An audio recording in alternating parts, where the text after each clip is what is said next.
Assalamu alaikum, this is Maria Zulfikar welcoming you to the English news from Btv Chattogram. Let's begin with the top stories. Government wants to face future challenges preventing talent trafficking, developing and nurturing talent, says Prime Minister Tariq Rahman.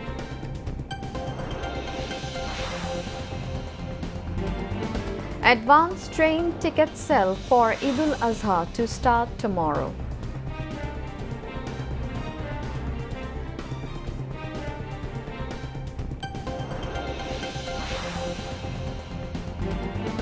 Investigation committee to be formed for finding out cause of measles-infected child deaths, informs Information and Broadcasting Advisor.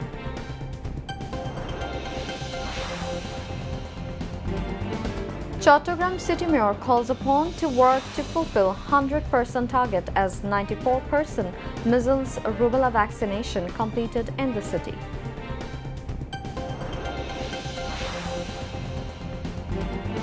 Ceasefire with Iran now on life support, comments US President Trump.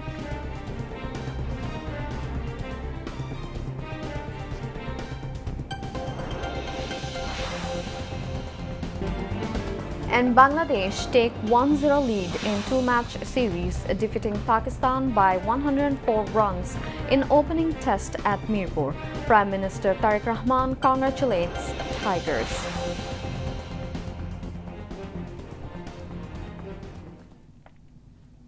Viewers, those were the top stories. Now moving on to the details.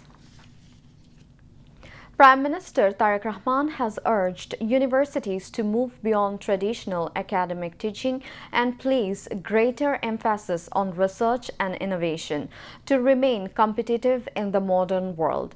He made the remarks while addressing the inaugural session of a day-long national workshop at Nawab Nawab Ali Chaudhry Senate Bhavan in Dhaka University today. The University Grants Commission (UGC) organized the workshop titled Transforming Higher Education in Bangladesh, Roadmap to Sustainable Excellence, with the aim of making the country's higher education system more modern, inclusive and sustainable. Prime Minister Tariq Rahman said the government wants to build a knowledge and merit-based society where education, research, creativity and competence receive the highest priority.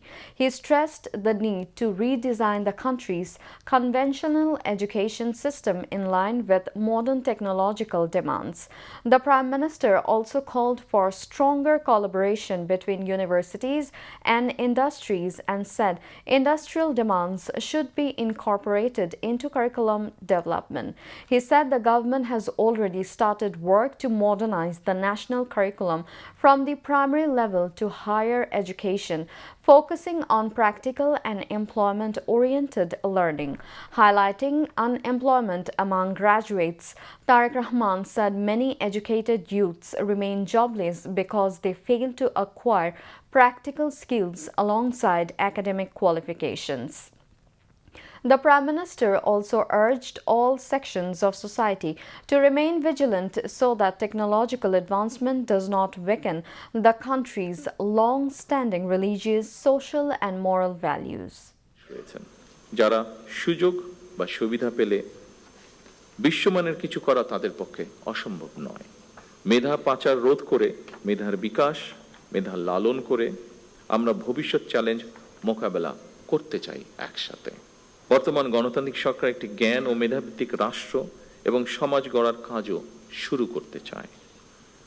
জ্ঞান ও মেধাভিত্তিক সমাজ গঠনের মূল ভিত্তি হলো এমন একটি পরিবেশ তৈরি করা যেখানে শিক্ষা, গবেষণা, মেধা, যোগ্যতা এবং সৃজনশীলতাই গুরুত্ব পাবে সর্বোচ্চ। আমরা এমন একটি শিক্ষা ব্যবস্থা গড়ার কাজ শুরু করতে চাই যেখানে প্রতিটি শিক্ষার্থী নিজের সম্ভাবনাকে বিকশিত করার সুযোগ পাবে। আমরা সম্মিলিত প্রচেষ্টা এমন একটি শিক্ষা ব্যবস্থার কাজ শুরু করতে চাই যা আমাদের বর্তমান এবং ভবিষ্যৎ বাংলাদেশকেও করবে আলোকিত। Education Minister Dr. A.N.M. Ehsanul Haq Milon and Prime Minister's Education Advisor Dr. Mahdi Amin spoke the function as special guest. UGC Chairman Professor Mamun Ahmed chaired the event while Secretary of the Secondary and Higher Education Division of Education Ministry Abdul Khalik and UGC Secretary Dr. Muhammad Fakhrul Islam also spoke. For the first time since assuming office as Prime Minister, Tariq Rahman visited the Dhaka University campus today. He exchanged views with university students at the Professor Muzaffar Ahmed Chaudhry Auditorium of Dhaka University. The discussion was held on the ideas of youth, the development of higher education, and the expectations of students in shaping the future of Bangladesh. During the interactive session in response to students' questions, Prime Minister Tariq Rahman stated that the government wants to strengthen technical education while also placing the utmost importance on language education. In reply to another question, Tariq Rahman said that the state will take responsibility for those who have talent. He urged students to pay attention to sports alongside their studies. Highlighting various government initiatives, the Prime Minister said that the country's people will see tangible benefits within the next 10 to 12 years. The Prime Minister stated that the country needs a politically stable environment, for which he seeks the cooperation of students. Dhaka University Vice Chancellor Professor A.B.M. Obadul Islam delivered the welcome address. Dhaka University Shada Dol convener Professor Dr. Morshed Hassan Khan served as the chief coordinator, while Professor Dr. Abdullah Al Mamun conducted the program. Advanced train ticket sale will start tomorrow on the occasion of the upcoming Holi Eid ul-Azha. This time, 200% advance tickets will be sold online. Tickets for May 23 will be sold on May 13. Similarly, tickets for May 24, 25, 26 and 27 will be available on May 14, 15, 16 and 17 respectively. Advance ticket sale for the return journey of the train after Eid will start on May 21. Like last Eid, train tickets will be sold every day from 8 a.m. in the western region of the railway, namely Rajshahi, Rangpur and Khulna divisions. Train tickets for the eastern region of Dhaka, Chattogram, Sylhet and Mymensingh divisions will be sold from 2 p.m. According to the instructions regarding ticket sale, a passenger can buy a maximum of 4 tickets once a day for advance and return journeys on Eid. For the convenience of passengers, 25% of the total seats of the train will be sold for standing on the day of departure. However, these tickets cannot be used to travel in higher class coaches. International Crimes Tribunal set June 2nd as next date for witness testimony against ousted Prime Minister Sheikh Hasina and 13 others, including 11 army officers, for crimes against humanity involving enforced disappearance and torture in Joint Interrogation Cell (JIC) during Army League regime. Tribunal 1 issued the order today after a lawyer for the army officers questioned witness businessman Nazimuddin, victim of enforced disappearance. Meanwhile, International Crimes Tribunal 2 has set June 3 as the next date for presenting arguments against 4 people, including Mahbubul Alam Hanif, in case of crimes against humanity on 3 charges, including murder of 6 people in Kushtia during July mass uprising. Tribunal set the date after prosecution presented its arguments on second day of the trial today. The state began presenting its arguments yesterday. Hearing of the case concluded on April 23. Tribunal recorded testimony of 19 witnesses in the case. Prime Minister's Information and Broadcasting Advisor Dr. Zahidur Rahman has said that the government has decided to form an investigation committee to identify the causes behind the shortage of measles vaccines and the deaths of children infected with measles in the country. He made the announcement today at a press briefing on the government's development activities held at the Department of Information at the Secretariat. Additional information Information and Broadcasting Secretary Muhammad Yasin, Chief Information Officer Syed Abdul Ahmed, and other senior officials of the ministry were present at the briefing. The advisors said the investigation committee will investigate possible negligence in duties related to the measles outbreak, child deaths, and the shortage of measles vaccines. He also said the government is working tirelessly to ensure energy security and maintain law and order in the country. The government is taking initiative to re-excavate 20,000 kilometers of canals across the country. The canals that were lost due to long-term mismanagement, encroachment and pollution are now getting a new life. State Minister for Information and Broadcasting Yasir Khan Chaudhary went to Tarakanta in Mymensingh today to see the progress of the canal excavation work. The State Minister inaugurated the re-excavation work of several encroached and filled canals there. In a brief road meeting, the State Minister called upon the local people to supervise the re-excavated canals. Development and renovation work of various roads started in Hatazari Upazila of Chattogram. State Minister for Land and Chattogram Hill Tracts Affairs Barrister Mir Muhammad Hilaluddin inaugurated the work today.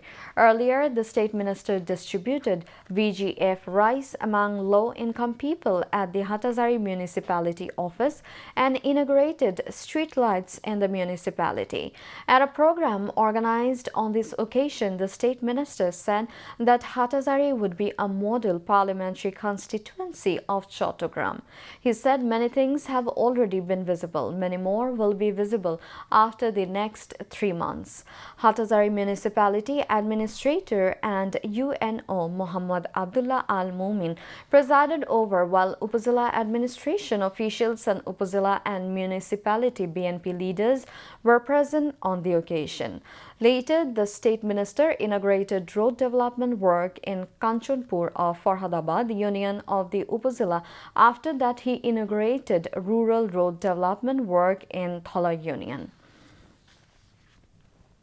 Chattogram City Corporation Mayor Dr. Shahadat Hussain said the measles rubella vaccination campaign has been completed by 94%. He called upon the concerned ones to play a responsible role in achieving the 100% target. At a special coordination meeting on the ongoing measles rubella vaccination campaign today, he said it has already been possible to bring 94% of the targeted children under vaccination. The mayor said that for the convenience of working mothers, evening sessions have been continued in every ward and vaccination activities have been continued on Fridays. He directed the concerned ones to find out the children who got 0 dose and left out from vaccination. Now, international news.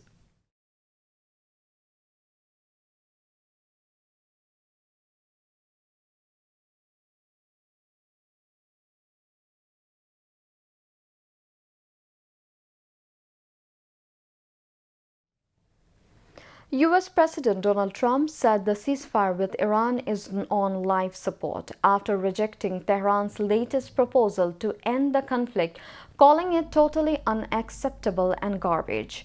Iran, having sent proposals to end the war, accused the US of imposing unreasonable conditions while vowing to defend against any aggression amid rising instability. Iran's foreign ministry described their offer as generous and responsible while labeling American demands as unreasonable, specifically highlighting disputes over the Strait of Hormuz and nuclear. The Iranian parliament speaker Mohammad Bagher Ghalibaf said Iran is ready to respond to any aggression and its retaliation will leave the United States surprised. Meanwhile, tensions are further inflamed by drone attacks in Kuwait, Qatar, and the UAE, with the UAE openly blaming Tehran for these strikes.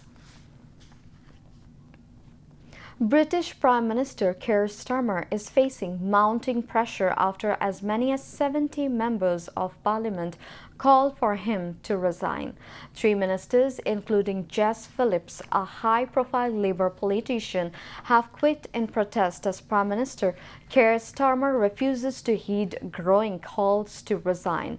According to The Times, Home Secretary Shabana Mahmood also urged the Prime Minister to consider outlining a timeline for stepping down from Downing Street. The growing unrest comes after a difficult set of election results for Labour across the UK. Starmer acknowledged that his government made mistakes but insisted it had got the big political choice right. He also vowed to prove doubters wrong as speculation over his future intensified. In a speech in London, Starmer made an appeal to supporters and MPs to stand by him, warning that a leadership battle would bring chaos. He pledged to take a bolder, less timid approach to governing and economic challenges. Authorities in Malaysia have launched a search and rescue mission for missing people after a boat carrying 37 undocumented migrants sank off its western coast. In a statement today, the Malaysian Maritime Enforcement Agency in the state of Perak said local fishermen have rescued 23 people so far, while 14 others are believed to be missing. Two MME vessels assisted by the Marine Police, the Navy and members of the local fishing community are involved in the search operation, according to the Bernama News Agency. The MMEA said it was alerted to the incident early on Monday by a local fisherman who found the survivors floating at sea in the waters of the Pankor coast. A local fishing vessel successfully rescued 23 victims, comprising 16 men and 7 women, all of whom have been handed over to authorities for further investigations, said the director of Perak MME. Now, sports news.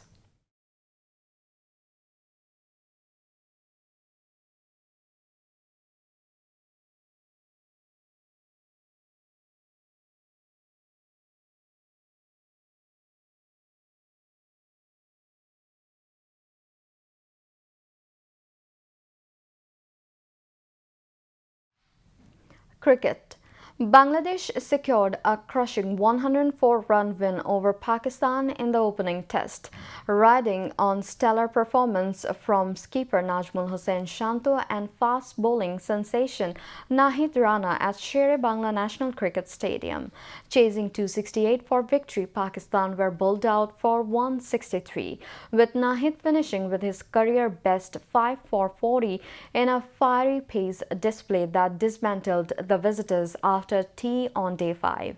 In a devastating 3-over spell, Nahid removed Saud Shakil, Mohammad Rizwan and Noman Ali in the space of 18 deliveries, conceding only 5 runs to swing the match decisively Bangladesh's way.